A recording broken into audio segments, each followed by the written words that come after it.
Pour rappeler le contexte, il y a près d'une quarantaine de pays dans le monde qui avaient autorisé le cannabis médical. La France étant le dernier des Mohicans à avoir toujours résisté, parce que dans le cannabis médical, il y a cannabis, c'est qu'on est quand même le premier pays d'Europe en termes de consommateurs de cannabis, et nous sommes le pays le plus répressif. Donc le simple fait d'autoriser le cannabis médical posait de vrais problèmes éthiques pour les politiques, avec la crainte et la peur que le simple fait que le cannabis médical soit autorisé soit une façon de mettre le pied dans la porte de la légalisation du cannabis tout court. AVS avec Philippe Robichon.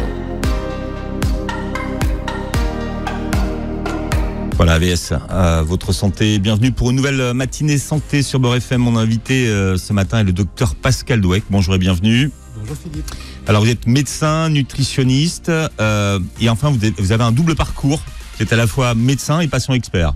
Oui, exactement. Donc médecin depuis un certain nombre d'années et patient expert depuis 8 ans. En tout cas, depuis 8 ans, je suis rentré dans la maladie et je suis atteint d'une sclérose en plaques, ce qui fait que pendant les premières années, j'ai continué à travailler, j'ai continué à m'engager sur mes activités professionnelles. Et puis, au bout d'un certain nombre d'années, j'ai été obligé de commencer à lâcher prise sur un plan professionnel. Et donc, tout de suite, le temps que j'ai pu gagner pour moi, je l'ai consacré aux associations de patients.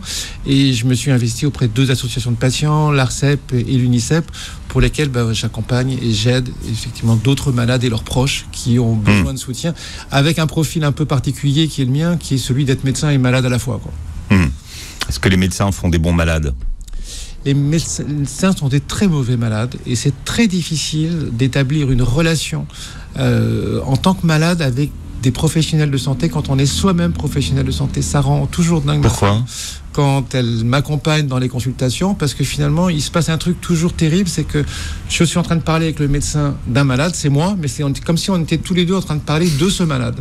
Et ça me met dans des situations quand même très particulières, et automatiquement, le besoin qu'on peut avoir quand on est malade d'être accompagné et d'être guidé, il fonctionne plus du tout, en tout cas pour moi en tant que professionnel de santé.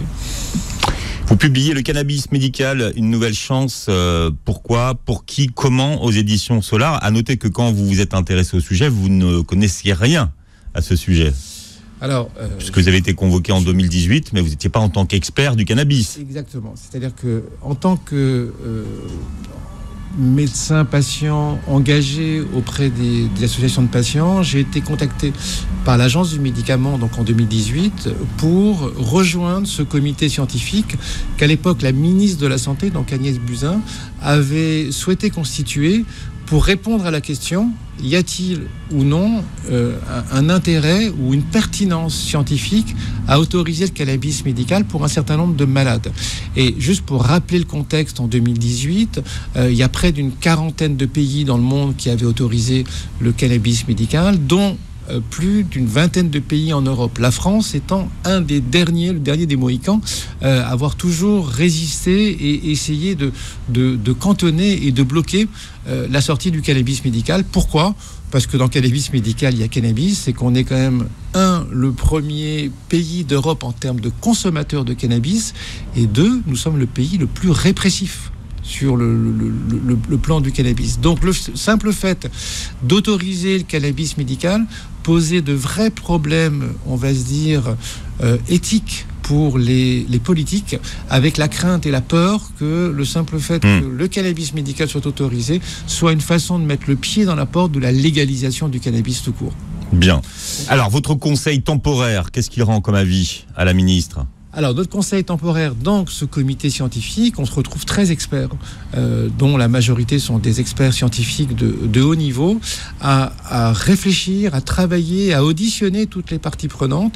Et au bout de 3 mois, le comité est constitué en octobre 2018. Dès décembre 2018, à l'unanimité dans le Conseil, on recommande l'autorisation du cannabis médical auprès de la ministre de la Santé, qui nous suit et qui nous donne le feu vert et qui nous dit OK, maintenant définissez les modalités d'application de cette autorisation du cannabis thérapeutique. Donc ça s'appelait thérapeutique à l'époque, la dénomination a changé, on parle de cannabis médical maintenant, ce qui fait que pendant les 6 mois qui ont suivi, nous avons travaillé sur le format d'une expérimentation qui devrait commencer théoriquement Qui devait commencer. Qui devait commencer, vous avez raison Philippe, en juin dernier, c'est-à-dire qu'en juin dernier, les premiers malades devaient voir leur cannabis délivré. Cette date a été ramenée en septembre, puis pour des raisons de Covid, elle a été ramenée en janvier, et aujourd'hui, on est dans une situation de brouillard et d'opacité totale, ce qui fait que nous ne savons absolument pas quand cette expérimentation pourra démarrer, tout simplement parce que là, l'expérimentation a été votée et l'autorisation a été votée à l'Assemblée nationale l'année dernière, en fin d'année, à l'unanimité, et qu'aujourd'hui, il faut qu'un décret d'application sorte, soit signé, et que ce n'est pas le cas. Il est sur le bureau de qui en ce moment, le décret ? Il est sur le bureau du ministre de la Santé, mais on est dans un contexte aujourd'hui qui est un petit peu compliqué. C'est peut-être pas la priorité.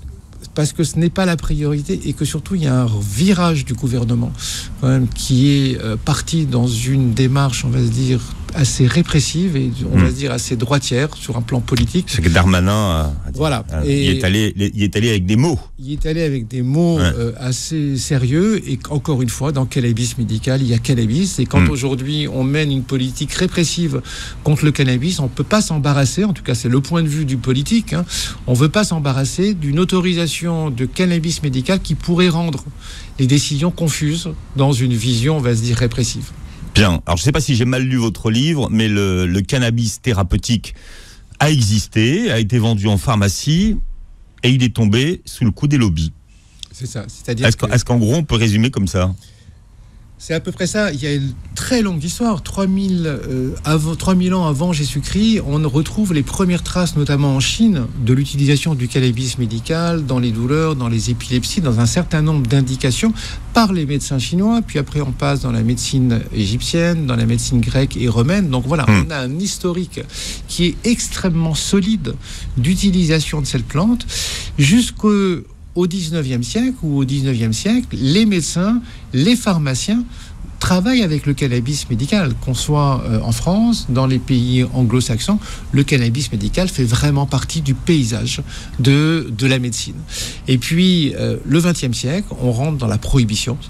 On est vraiment rentré dans la prohibition. Il y avait la prohibition de l'alcool, et puis il y a eu, juste à la suite de la prohibition de l'alcool, la prohibition du cannabis, pour des raisons, effectivement, on va se dire, assez raciste dans la conception américaine. Pourquoi ? Parce que le cannabis, c'était les Mexicains qui arrivaient, la marijuana, c'était les populations noires dans la Nouvelle-Orléans qui consommaient le cannabis de manière importante, et ce sont ces populations qui ont été visées par les politiques de l'époque, et il y a eu un blocage total sur le cannabis, et effectivement, comme vous dites, aussi des lobbies qui se sont mis en place pour essayer de fermer la porte à cette plante qui menaçait, par exemple, l'industrie pharmaceutique, tout simplement. Oui.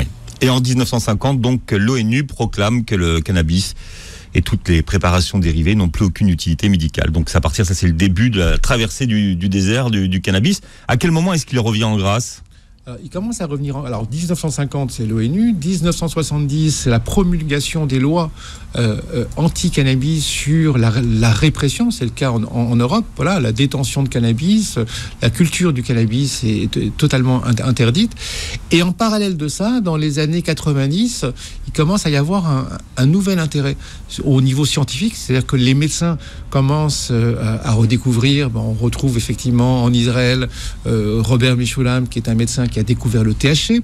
Voilà, alors, on va en parler. Voilà. Faut expliquer à tout le monde là. On va reparler peut-être des parlera, voilà, ouais. Mais et il commence à y avoir effectivement une pression qui commence à s'exercer des patients qui expriment un soulagement assez incroyable du cannabis dans un certain nombre de maladies. On va dire que la première utilisation du cannabis, c'est les douleurs chroniques, ce qu'on appelle les douleurs neuropathiques, qui sont des douleurs extrêmement difficiles à traiter, et des patients commencent à raconter des histoires extrêmement remarquables et marquantes de guérison, en tout cas de soulagement phénoménal et d'arrêt de tous les traitements qu'ils prenaient, comme les opiacés, les morphiniques, qui avaient un nombre d'effets secondaires très important.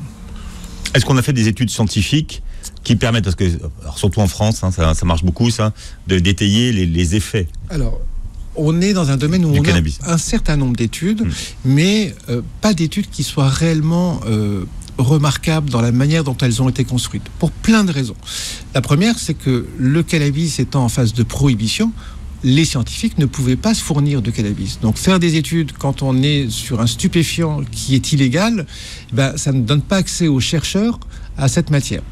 La deuxième, c'est une dimension financière. C'est-à-dire que quand on parle du médicament et quand on regarde les études qui sont menées par le médicament, qui est derrière? C'est l'industrie pharmaceutique qui a des moyens, effectivement, qui sont des moyens colossaux et qui permettent de faire des études à grande échelle. Là, il n'y a pas d'acteurs qui pouvaient mettre en place des études. L'industrie pharmaceutique ne s'est jamais intéressée au cannabis, ou surtout, elle a toujours voulu prendre ses distances avec le cannabis pour des raisons encore politiques. Et puis, les seuls qui pouvaient s'y intéresser, ce sont les chercheurs scientifiques, académiques, universitaires, qui n'avaient pas les budgets pour conduire des études importantes. Donc, certaines études ont été menées, mais jamais d'études à grande échelle et jamais d'études qui étaient designées pour, effectivement, permettre de démontrer une efficacité. Et puis, la troisième chose, c'est la qualité du cannabis. Le cannabis s'utilise... Alors, il y a énormément de variétés de cannabis. Il y a à peu près 1000 variétés de cannabis qui sont différentes. Et à l'époque, on considérait le cannabis comme une seule forme. C'est-à-dire qu'on disait il y a un cannabis. Sauf qu'aujourd'hui, on a vraiment compris qu'il n'y a pas un cannabis, mais des cannabis, et que selon la variété qu'on utilise, l'effet thérapeutique n'est pas le même. L'effet médical n'est pas le même. Or, à l'époque, dans les années 90, même au début des années 2000, on considérait que c'était une seule et même entité. Ce qui fait qu'on ne prenait pas de différenciation en fonction de la variété utilisée. De la même manière, on ne différenciait pas non plus le mode d'administration. Il y a de nombreux modes d'administration et c'est extrêmement important. Voilà, ça ne se fume pas que. Voilà. Pourtant, il y a un marché. Vous parlez de l'industrie du médicament, mais par exemple, les Canadiens qui sont très présents sur le marché, les Américains, c'est un business quand même. Ça rapporte de l'argent. Dans la version thérapeutique. C'est un business énorme. Le Canada dans l'ordre des choses, en 96, c'est la Californie qui est le premier État aux États-Unis à autoriser le cannabis médical sur cet État. En 2001, c'est le Canada qui est le premier pays qui l'autorise.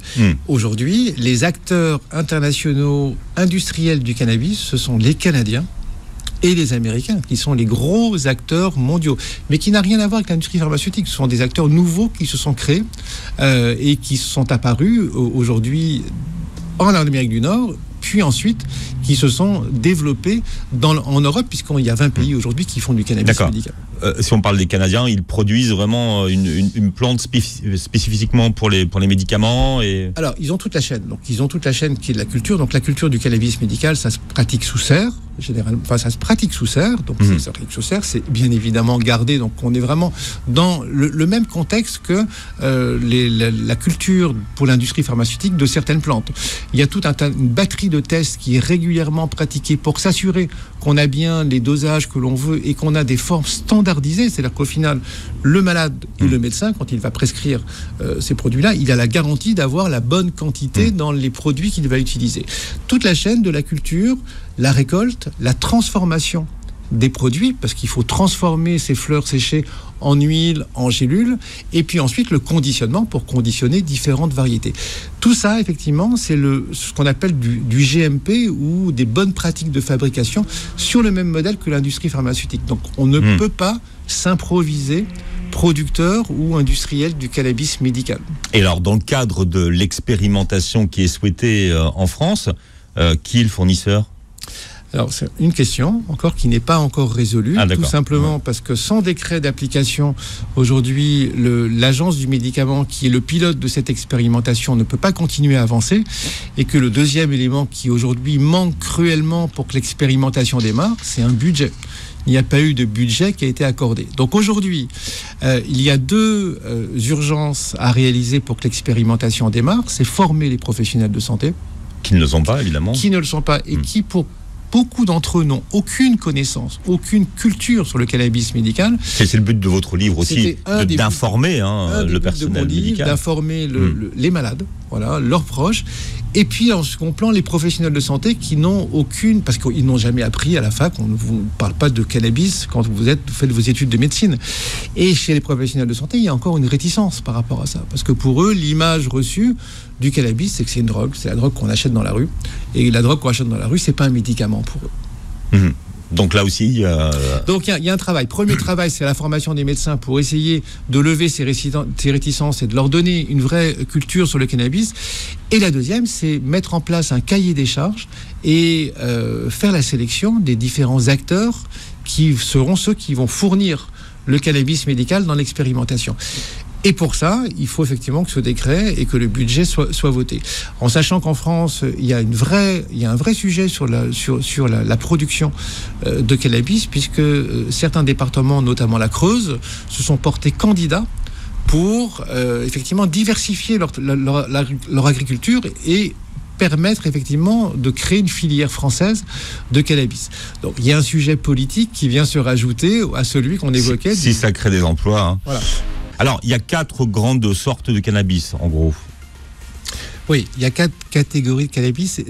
C'est utile d'avoir ça en tête parce que ça permet de clarifier les choses. Je pense qu'il y a une réelle confusion qui s'est installée là-dessus. Donc, la première, c'est celle qu'on connaît tous, c'est le cannabis récréatif. Alors, c'est quoi le cannabis récréatif? C'est le cannabis qu'on va acheter dans la rue. C'est surtout des variétés qui ont été sélectionnées avec les années pour avoir des taux de THC. On va faire un point quand même sur ces notions d'ingrédients, d'actifs au sein du cannabis. Dans le cannabis, il y a énormément de molécules actives. Il y en a à peu près 500. Donc c'est quand même important. Dans la plante cannabis, dont on récolte les fleurs séchées. Donc c'est dans les fleurs que l'on retrouve la concentration maximale d'actifs. Ces actifs, ils sont répartis en ce qu'on appelle des cannabinoïdes. Donc c'est des phytocannabinoïdes. Donc ce sont des molécules qui sont propres au cannabis. Et puis après, on a des terpènes et des flavonoïdes qui sont des molécules qu'on va retrouver dans d'autres plantes aussi. Mais il faut savoir que l'ensemble de ces 500 actifs ont un effet médical qui est intéressant et surtout un effet synergique. Et parmi les phytocannabinoïdes, il y en a 2 qui sont les plus connus, dont on entend parler de façon régulière. La première, c'est le THC. Donc le THC, c'est l'actif psychoactif, c'est celui qui vous fait planer, c'est celui qu'on va rechercher quand on consomme à titre récréatif du cannabis. On recherche des variétés qui soient riches en THC. Et puis le deuxième, c'est le CBD, le cannabidiol. Alors là, on voit dans les rues parisiennes ou dans les rues des différentes villes des boutiques qui s'ouvrent régulièrement et qui vendent des dérivés de produits à base de CBD. Le CBD, c'est quoi? C'est ce qu'on appelle l'actif bien-être. Il n'est pas du tout psychoactif, c'est-à-dire qu'il n'a pas d'effet, on va se dire, planant, ou il ne vous défonce pas, mais par contre, il a des effets bien-être, c'est-à-dire qu'il peut détendre, il peut permettre de réduire l'anxiété, il peut permettre d'améliorer le sommeil, voire il peut permettre de mieux supporter les douleurs dans certains cas. Voilà. Donc ces 2 actifs, ils sont essentiels parce que c'est au travers des dosages de ces 2 actifs qu'on va pouvoir définir l'effet thérapeutique. Alors, je reviens sur mes catégories. Ouais. Le récréatif, très riche en THC. Voilà. Donc c'est évident que cette forme de cannabis que l'on achète dans la rue n'est pas adaptée pour le cannabis médical parce qu'elle va avoir un effet ultra planant et elle aura un effet thérapeutique qui sera généralement faible. Donc c'est pas celle-là vers laquelle on va se diriger. Le deuxième, on vient d'en parler, c'est le cannabis bien-être, c'est le CBD. Le troisième, il existe, il faut le savoir, c'est le cannabis pharmaceutique, c'est-à-dire ce sont des médicaments qui ont été développés à partir d'extraits du cannabis, soit du THC, soit du CBD, ou les 2. Alors parfois. Comme quoi, comme médicament? Alors il y a le Sativex par exemple, qui est un médicament qui a obtenu une autorisation de mise sur le marché en 2014 en France et en Europe d'ailleurs, qui est indiqué dans la sclérose en plaques, dans les spasticités et les douleurs de la sclérose en plaques. Alors spasticité, moi je l'ai appris ce mot-là en lisant votre livre. Qu'est-ce que c'est? Et c'est pas propre qu'à la sclérose en plaques, d'ailleurs. La sclérose en plaques et puis toutes les lésions neurologiques et médulaires qui peuvent survenir, par exemple, après un accident traumatique ou après un accident vasculaire cérébral. Cette spasticité, c'est une contraction permanente des muscles. Généralement, ce sont les muscles des jambes, mais ça peut être aussi les muscles des membres supérieurs. Et cette contraction, effectivement, limite la mobilité des personnes qui en sont atteintes et elle est souvent associée à une douleur. Voilà. Et c'est vraiment une problématique dans la sclérose en plaques et le cannabis a pu démontrer, en plutôt certaines variétés de cannabis, je reprécise toujours ça parce que c'est important, certaines variétés ont pu démontrer un effet bénéfique sur la spasticité et sur la douleur. Donc le Sativex est un médicament qui a été fait par un laboratoire pharmaceutique à partir de 2 extraits, le THC et le CBD. Il a obtenu son autorisation de mise sur le marché, mais il n'a jamais été commercialisé en France, tout simplement parce que entre le gouvernement et le laboratoire, ils ne se sont pas entendus sur un prix pour la vente de ce médicament. Donc, les personnes qui ont une sclérose en plaques se sont retrouvées privées de ce produit. Ça fait 6 ans que ça dure et il n'est pas prêt d'être commercialisé. Il y en a un deuxième médicament qui s'appelle l'Epidiolex, qui vient d'être commercialisé il y a plusieurs mois, qui est un médicament uniquement à base de CBD et qui traite les épilepsies de l'enfant, les épilepsies rares, sévères de l'enfant, et qui résiste à tous les traitements médicamenteux existants. Voilà, donc ça c'est le deuxième. C'est l'indication là. C'est l'indication. Et le troisième qui existe, c'est du THC synthétique cette fois. Donc c'est pas des extraits, ce sont une production de THC synthétique et qui est utilisée pour traiter la douleur ou pour traiter les effets des chimiothérapies cancéreuses sur les nausées, vomissements ou les pertes d'appétit. Voilà. Donc ces 3 médicaments existants rentrent dans la catégorie pharmaceutique. Et puis la dernière, c'est celle qui nous intéresse, c'est le cannabis médical. C'est quoi le cannabis? C'est l'utilisation de la plante dans l'ensemble de ses actifs. Donc c'est la fleur séchée qui est utilisée dans son intégralité, ce qu'on appelle le totum. Et à partir de là, sont extraits les actifs, sont récoltées les plantes, puis elles sont transformées soit en fleurs séchées, soit en huile, soit en gélules, pour permettre effectivement de l'utiliser en cannabis médical. Alors, ce qui est important, et ce qu'il faut le dire, c'est que le cannabis médical, c'est pas fumer des joints. Voilà. Parce que on a toujours cette image avec le cannabis, on va le fumer avec du tabac ou sans tabac, en roulant avec du papier. C'est la forme qu'on a totalement interdit dans le cannabis médical. Pourquoi ? Parce qu'on sait très bien qu'avec la cigarette, avec le joint, on a tous les produits de la combustion qui apparaissent, c'est-à-dire tous les effets toxiques, et qu'on ne va pas rajouter à des personnes qui sont malades des risques de choper un cancer du poumon. Donc les formes autorisées ou recommandées plutôt, ce sont les formes vaporisées, donc ce sont avec des vaporisateurs électriques, ce sont des petits appareils dans lesquels on met les fleurs séchées pures au sein de l'appareil et on a une extraction à des températures qui sont bien moindres que celles du joint ou de la cigarette. Et puis les formes sublinguales, c'est-à-dire des huiles pour lesquelles on utilise les gouttes sous la langue, ou alors les gélules à base d'huile qui sont utilisées par les médecins pour pouvoir effectivement avoir un effet thérapeutique qui soit bien spécifique. Alors, expliquez-nous, on va essayer de faire simple, on va faire de la simplicité maintenant, ce qu'on appelle le système endocannabinoïde. Et en quoi, selon vous, est-ce que c'est une découverte majeure ? Alors, c'est une découverte majeure parce que c'est comme quand nous avons découvert qu'au niveau de la morphine et des opiacés, nous avions un système avec des endorphines. C'est-à-dire que notre organisme produisait des molécules qui étaient apparentées à la morphine et on avait cette capacité effectivement de lutter nous-mêmes contre la douleur en produisant des molécules. De la même manière, on parle souvent des endorphines chez les joggers ou ceux qui font du marathon parce qu'ils recherchent effectivement cette côté un peu excitant et planant quand on fait un effort de longue durée en produisant des endorphines. On a découvert finalement la même chose, c'est qu'on avait un système endocannabinoïde, c'est-à-dire que notre organisme disposait à la fois de récepteurs aux cannabinoïdes, c'est-à-dire que nos récepteurs à nos propres cannabinoïdes, et puis que nous produisions nous-mêmes des molécules, ce qu'on appelle des endocannabinoïdes, donc des molécules qui étaient dans la même famille que celles du cannabis. C'est-à-dire qu'en fait, quand on utilise le cannabis, ce cannabis va se fixer directement sur nos propres récepteurs, activer ces récepteurs et produire un effet. Voilà. Selon, encore une fois, la quantité de THC ou de CBD qu'il va y avoir au sein du produit qu'on consomme. Et alors, est-ce qu'on peut activer et désactiver ces récepteurs ? Parce que c'est la question, ce qui permettrait de lutter contre certaines douleurs sur des zones. C'est tout l'objectif. Il y a un schéma, c'est vachement bien expliqué dans votre livre, parce que c'est ça qui est bien. C'est vraiment, on explique pourquoi ça fonctionne et comment ça fonctionne et sur quelle zone ça fonctionne.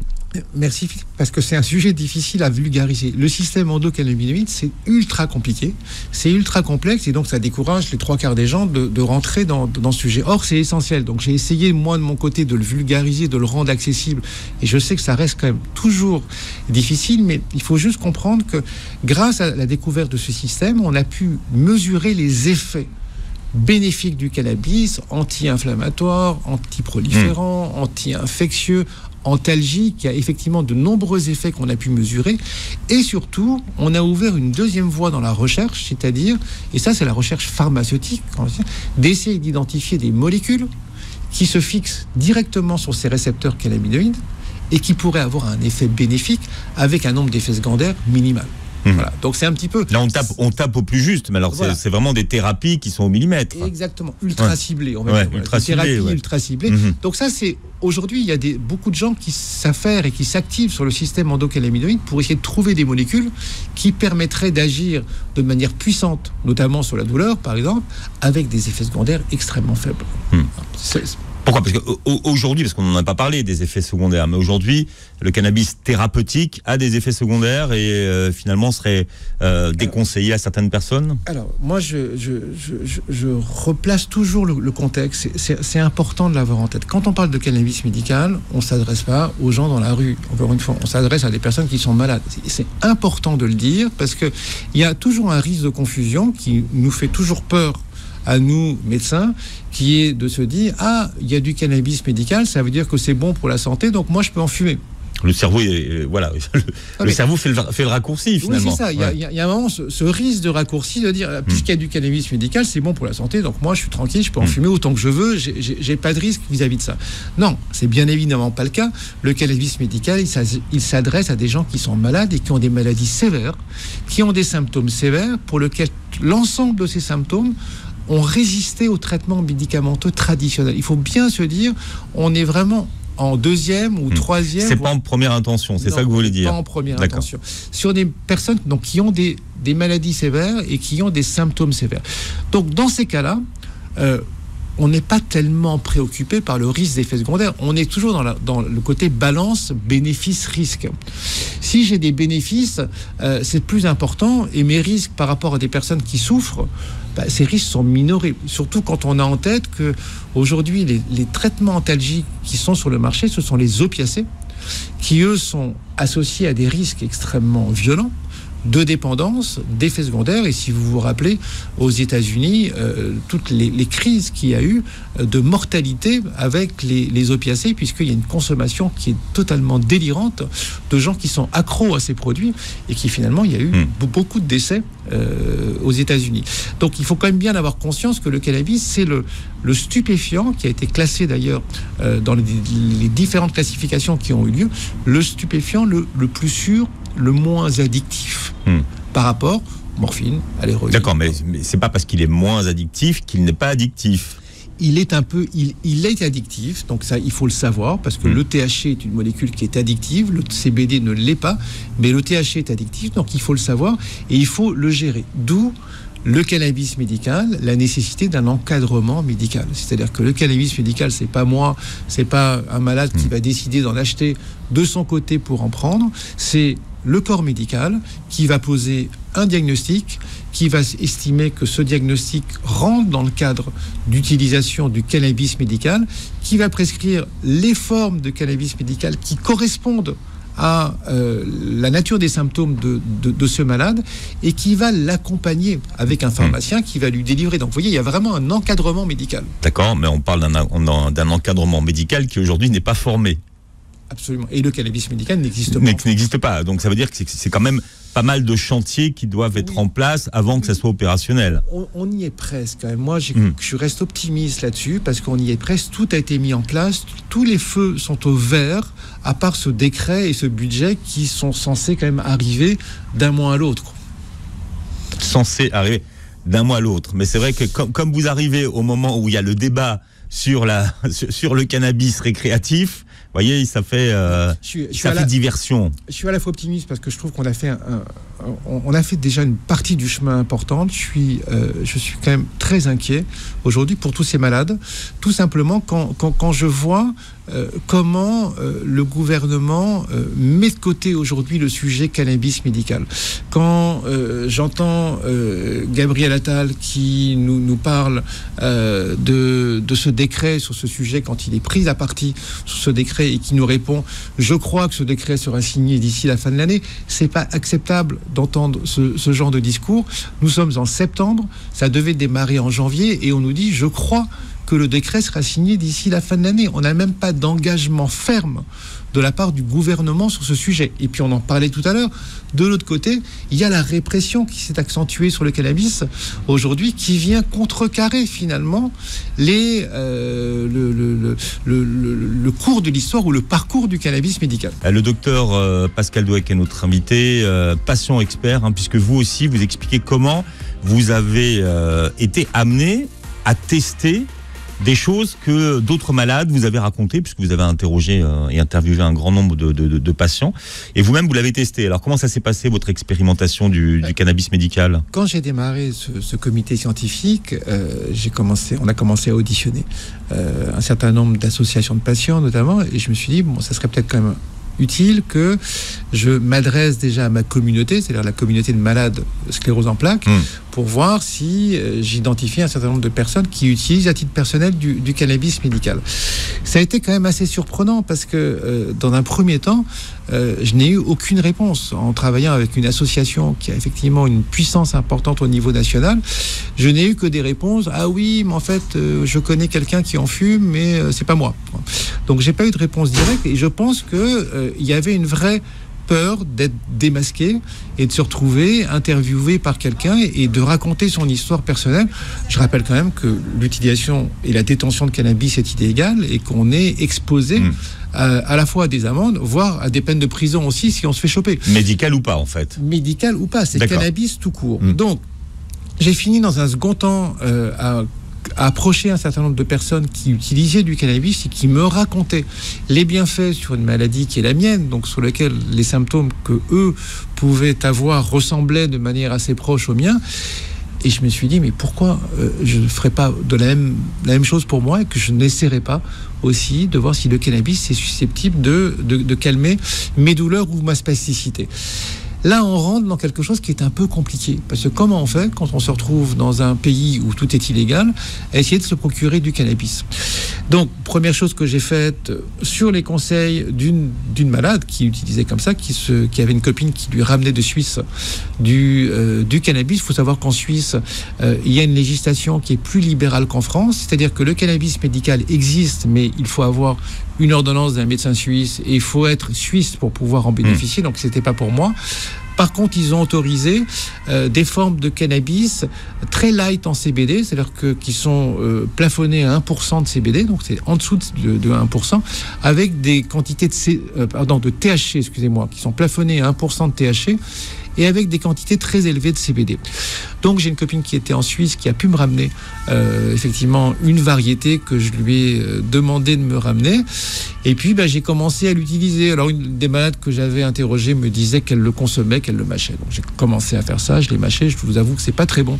Un peu la chic là, un peu le... Ouais, c'est pas très bon, c'est très fort de mâcher de la fleur séchée, c'est pas agréable. Bon, j'ai eu aucun bénéfice particulier, ni sur le sommeil, ni sur les douleurs, ni sur la spasticité.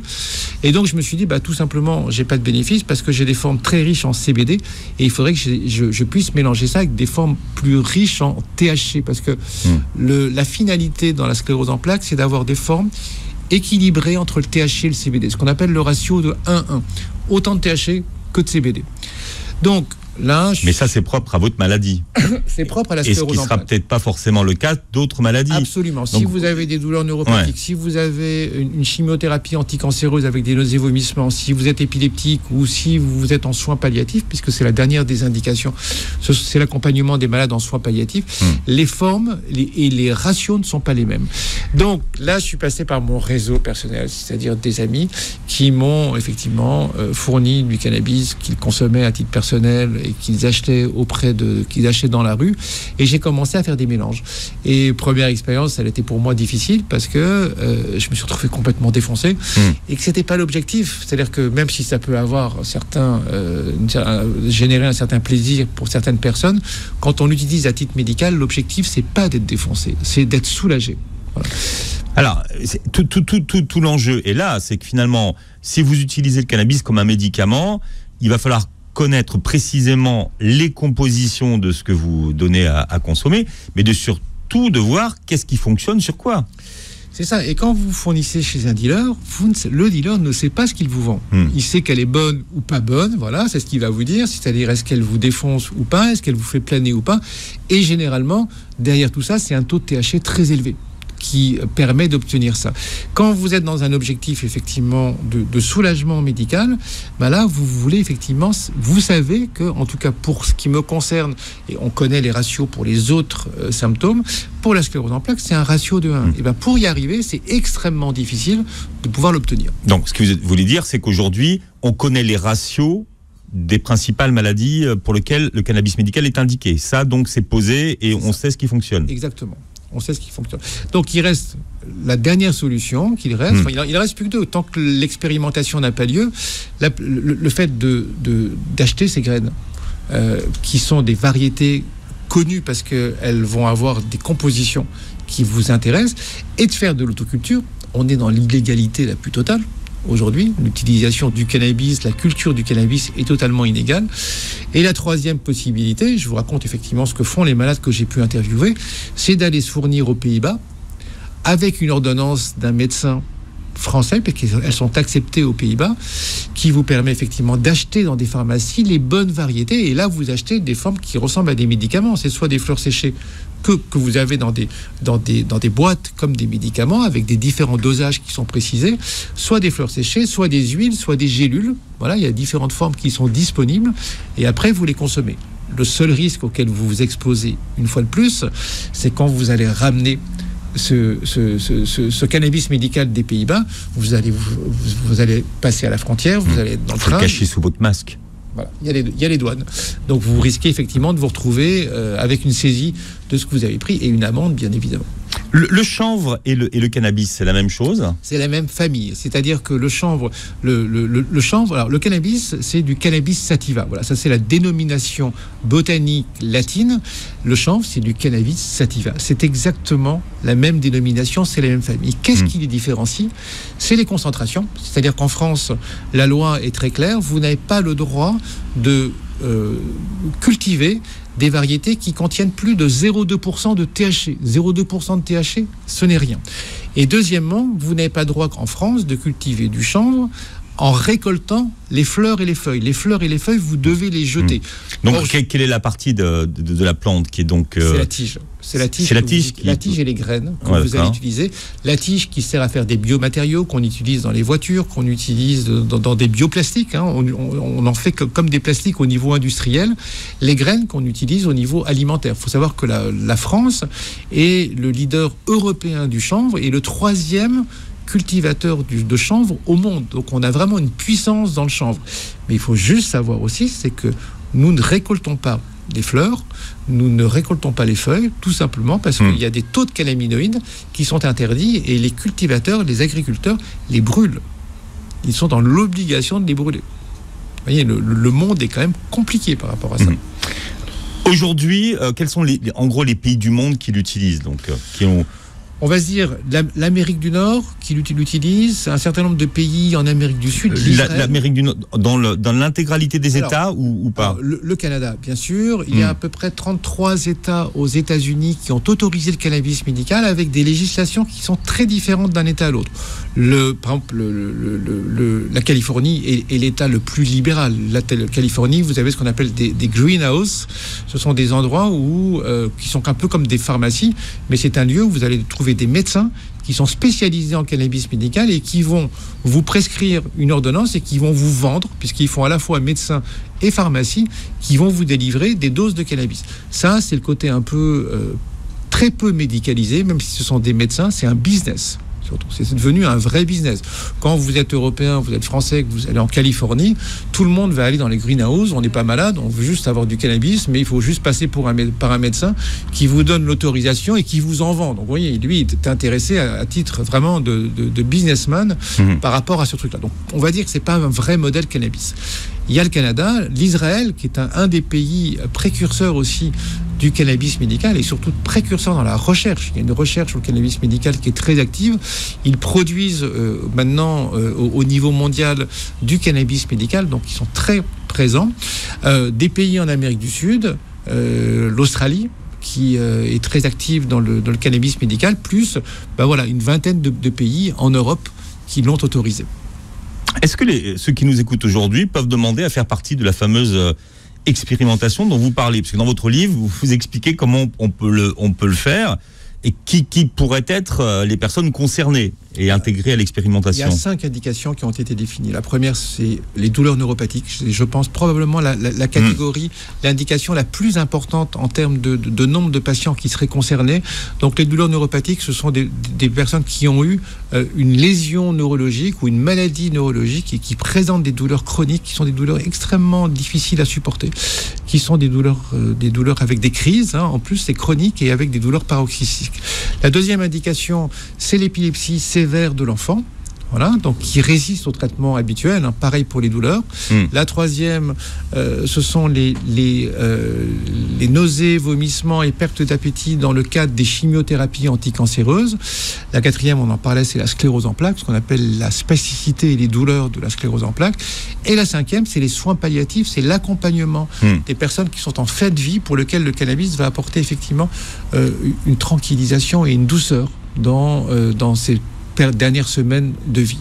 Alors, si on souffre d'une de ces maladies, c'est avec son spécialiste qu'il faut voir si on est éligible ou pas. Généralement, votre spécialiste, si vous avez un neurologue, si vous avez un centre antidouleur, si vous avez un cancérologue ou un oncologue qui vous suit, estimera si vous pouvez faire partie de l'expérimentation. Et si lui a été volontaire et si lui va être formé, il pourra vous le prescrire. Sinon, il pourra vous envoyer vers un autre centre qui, lui, a fait la formation. On parle d'effets antitumoraux aussi. Est-ce qu'il y a du recul par rapport à ça ou pas du tout? Il y a beaucoup d'études qui ont été faites sur ce qu'on appelle l'effet antiprolifératif. C'est-à-dire que le cannabis permettrait de réduire la multiplication des cellules cancéreuses. Alors, c'est un vrai sujet qui intéresse de nombreux scientifiques. C'est beaucoup trop tôt pour pouvoir l'utiliser dans ce sens-là, parce qu'on ne comprend pas encore très bien quels seraient les actifs qui seraient susceptibles d'avoir cette action et à quelle dose. Voilà. Donc on n'est plus chez la souris, on est plus, vous voyez, ce qu'on appelle en préclinique, on est vraiment sur les chercheurs en paillasse, où on a effectivement pu montrer ça. Donc ça ouvre des perspectives. Il faut juste savoir qu'on est au tout début de l'histoire du cannabis médical. C'est une science très jeune et qu'on a une potentialité d'effets et d'utilisation pour lequel nous sommes qu'au début. Mais c'est incroyable parce que vous dites que on est au tout début alors qu'on utilisait à une époque le cannabis pour soigner la peste. Pour soigner la peste, le choléra. Enfin, vous voyez, donc, dans ces indications complètement dingues. Il y a eu des indications. Et la prohibition est passée par là. Tout s'est arrêté. C'est devenu une substance bannie et pour lequel on a été poursuivi pour ces substances-là. Donc il y a eu vraiment un retour en grâce et retrouver des lettres de noblesse. Et aujourd'hui, tous les scientifiques s'active de manière extrêmement forte sur cette substance pour en trouver tous les bénéfices. Donc il y a une vraie deuxième vague, on va se dire, sur le cannabis aujourd'hui, qui est plutôt très intéressante. Vous avez parlé de la sûreté de la plante. Comment est-ce qu'on peut s'assurer de la sûreté de la plante? Alors, qu'est-ce qu'on sait sur cette plante? Quand on prend le cannabis médical, il y a deux contre-indications majeures, c'est les femmes enceintes. Voilà. Donc, quand on est enceinte, on sait que l'utilisation du cannabis va avoir un effet sur le développement cérébral du fœtus. Donc, il ne faut surtout pas utiliser le cannabis quand on est enceinte. Pareil pour l'allaitement, c'est la même chose. Voilà, l'allaitement, le cannabis, les actifs passent dans le lait maternel, donc automatiquement passent chez le nourrisson. Donc, les effets sur le développement cérébral sont importants. La deuxième, les précautions d'emploi au travers du cannabis médical, c'est la conduite automobile. C'est voilà, on a des facultés qui sont réduites. De la même manière que quand on prend un somnifère ou quand on prend un anxiolytique, une benzodiazépine, il ne faut pas conduire de voiture ou il ne faut pas utiliser de machine. C'est à peu près la même chose. Donc ça, c'est à peu près les risques qui sont associés à ça. Le risque addictif, il existe, mais encore une fois, je vous parle toujours du cannabis médical, donc de personnes qui ont de vrais état de santé qui nécessite une prise en charge. Et l'addiction, on va un petit peu pas s'en préoccuper. Le risque cérébral, le risque cognitif, il existe aussi dans le cannabis. On en parle beaucoup plus chez les jeunes et adolescents qui en consomment à titre récréatif, parce que bien évidemment, quand on est encore en cours de développement cérébral, il faut éviter d'utiliser du cannabis. Mais quand on est chez les personnes qui ont des douleurs chroniques, par exemple, on ne va pas se préoccuper, beaucoup moins se préoccuper des risques cognitifs. Bien. Alors votre livre vient combler un vide. Il n'y a pas beaucoup de littérature sur le sujet aujourd'hui. Effectivement, vous êtes intéressé à la façon dont ça fonctionnait sur notre organisme. Je rappelle le titre de votre livre, Le cannabis médical, une nouvelle chance. Pourquoi, pour qui, comment, aux éditions Solar. Merci d'avoir été avec nous, docteur. Vous réécoutez l'émission en podcast sur beurrefm.net. Vous regardez la vidéo sur la chaîne YouTube. Et merci et à bientôt pour une nouvelle journée santé sur Beurre FM.